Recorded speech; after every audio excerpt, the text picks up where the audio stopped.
Você já ouviu falar no conceito de agricultura climaticamente inteligente?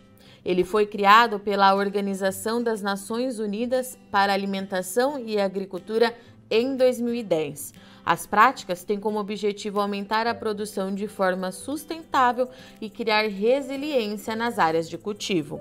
Atento às demandas globais por alimentos, mas também às crises climáticas que vêm impactando a produção no Cerrado Mineiro, o Consórcio Cerrado das Águas, aliado a um grupo de parceiros, vem trabalhando junto aos produtores na gestão eficiente dos recursos hídricos e uso sustentável das bacias hidrográficas da região. Bom, o consórcio é uma plataforma colaborativa e como plataforma colaborativa ele tem vários membros da cadeia produtiva do café, que foi quem fundou o consórcio em 2019, né? Esses membros da cadeia produtiva do café se uniram porque foi realizado um estudo e esse estudo demonstrou que a água seria um grande desafio para os produtores da região. Ou seja, se nada fosse feito para a gente buscar estratégias, né, para solucionar esse problema de escassez hídrica, que a gente não conseguiria produzir café na região a médio e curto prazo, né?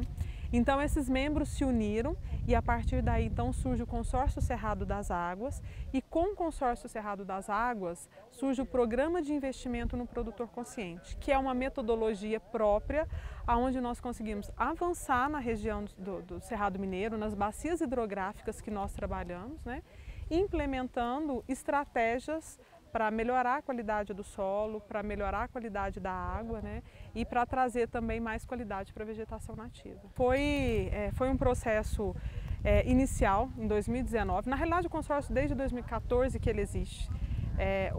Teve uma discussão, né, muito longa entre esses membros da cadeia produtiva, outros atores como prefeitura, órgão, departamento de água e esgoto, né, Emater, então enfim, outros atores se envolveram nesse processo para tentar entender assim, o que poderia ser feito para a região.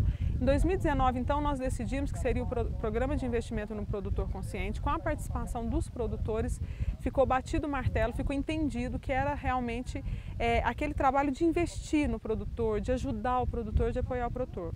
Então, de 2019 até 2021, nós rodamos essa metodologia, né? E eu falo que parece que não, mas isso é um grande resultado, porque essa é uma metodologia escalável, com ações que nós conseguimos avançar dentro das bacias hidrográficas com maior agilidade e com etapas bem definidas, né? Então, hoje o consórcio ele possui 4 etapas de adesão, de diagnóstico, implementação e monitoramento. Então, são etapas bem definidas que nos permitem avançar, né?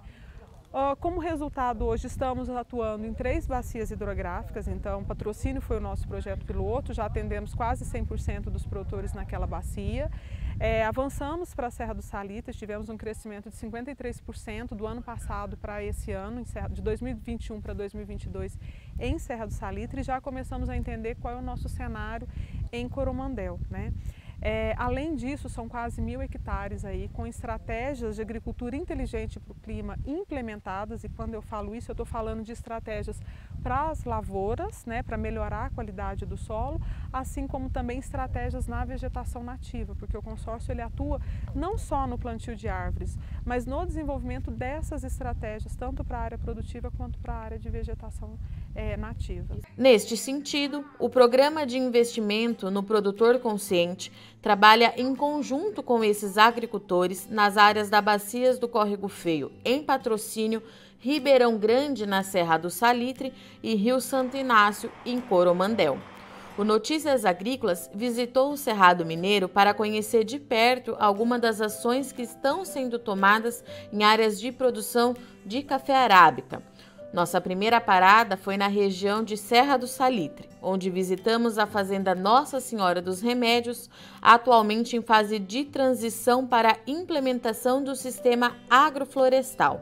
A área tem 40 hectares destinados à cafeicultura, sendo apenas meio hectare destinado para início do plantio de árvores frutíferas e nativas entre as linhas de uma nova lavoura de café. Bom, a gente já tinha uma ideia antes de fazer a agrofloresta aqui, só que a gente não sabia começar, não sabia por onde que área que a gente ia fazer, como que a gente ia tratar do solo primeiro, que espécies que a gente ia plantar, que consórcio que ia acontecer entre as culturas.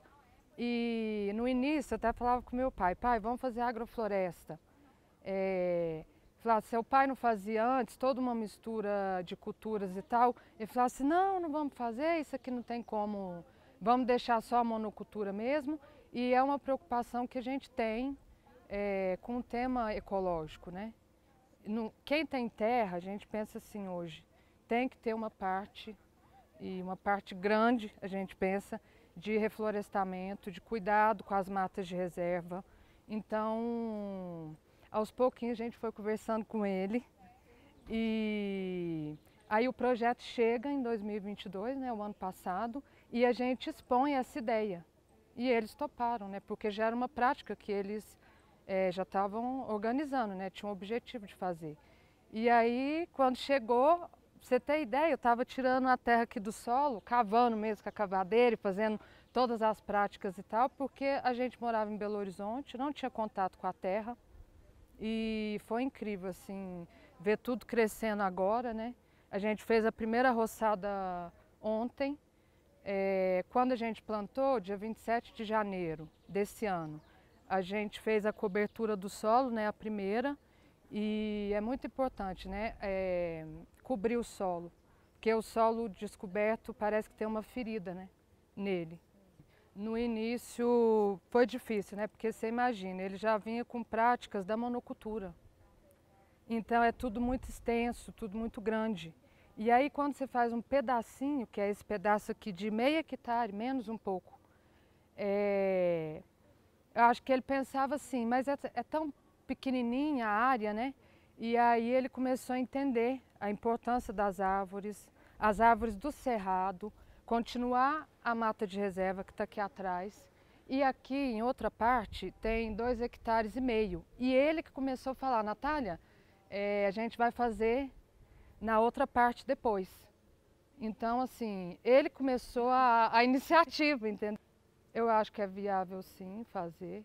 É lógico que está no início, né?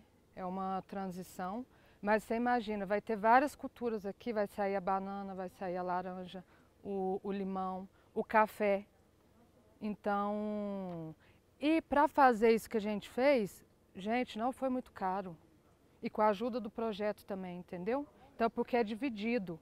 O produtor dá algumas coisas e o projeto também, então é uma feitura assim em comunidade, entendeu?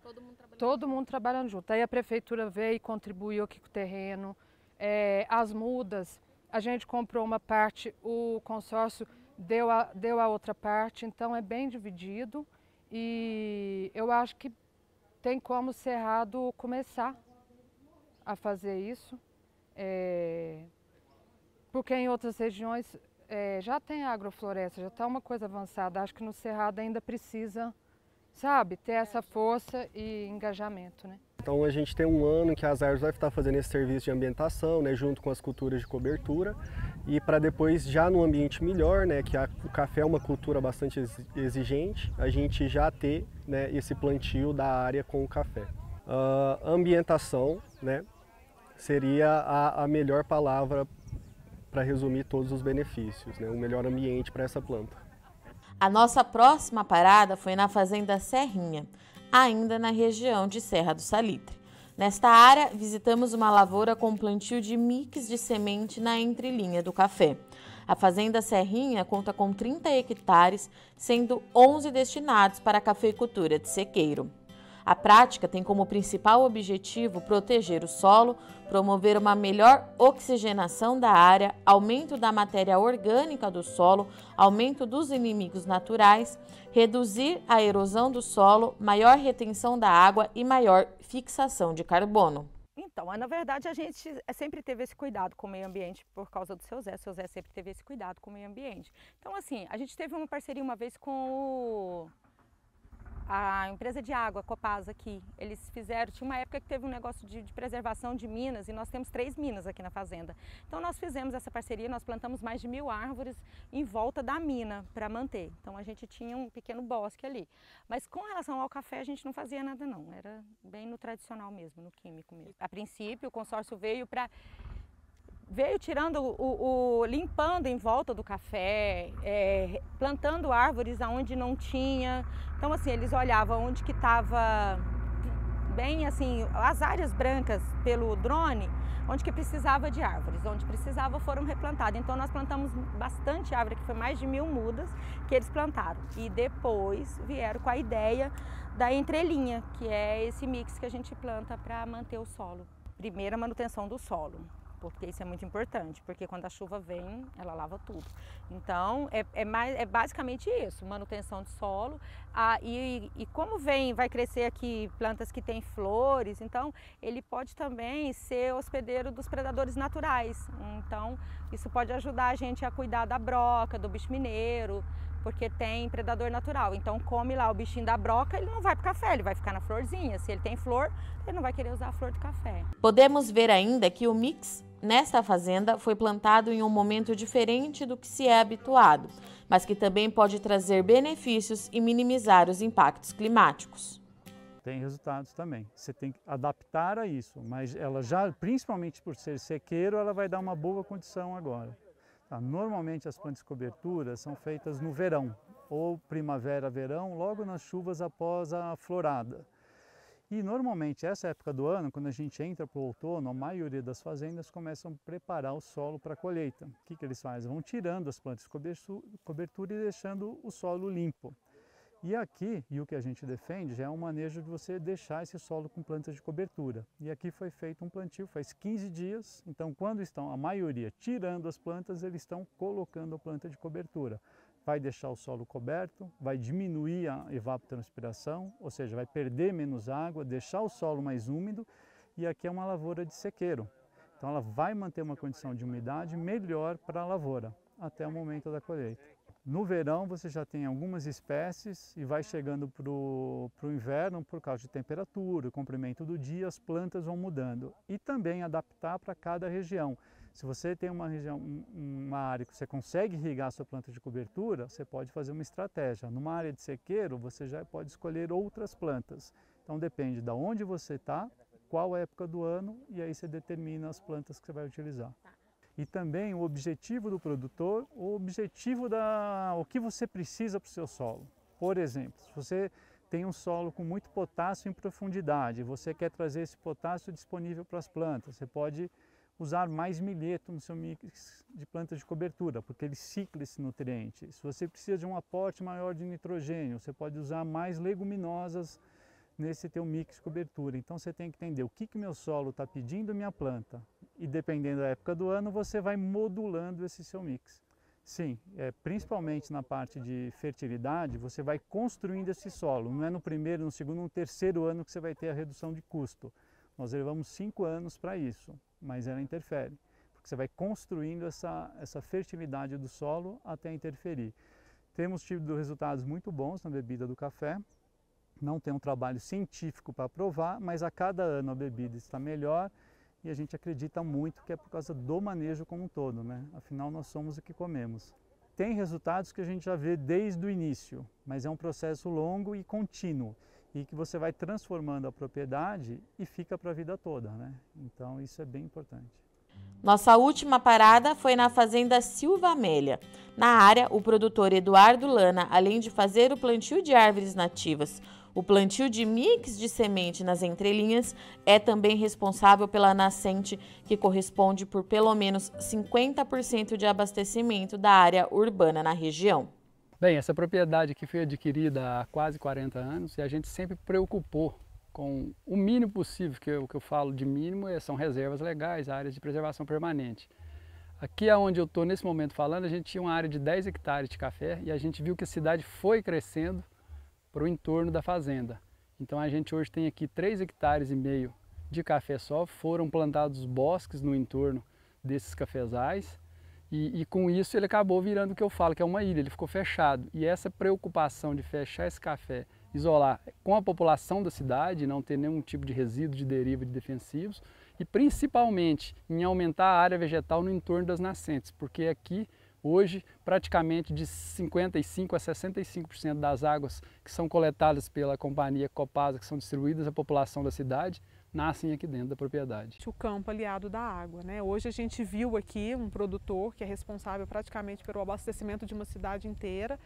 E é isso, né? É esse produtor que faz, ele já faz em campo, ele já tem todo um trabalho, né? O consórcio ele vem simplesmente facilitar, né, o desenvolvimento de algumas estratégias e apoiar esse produtor que às vezes já tem o desejo, mas não sabia como, né? Então a nossa equipe está ali para buscar soluções, para ajudar, apoiar e facilitar todo esse processo.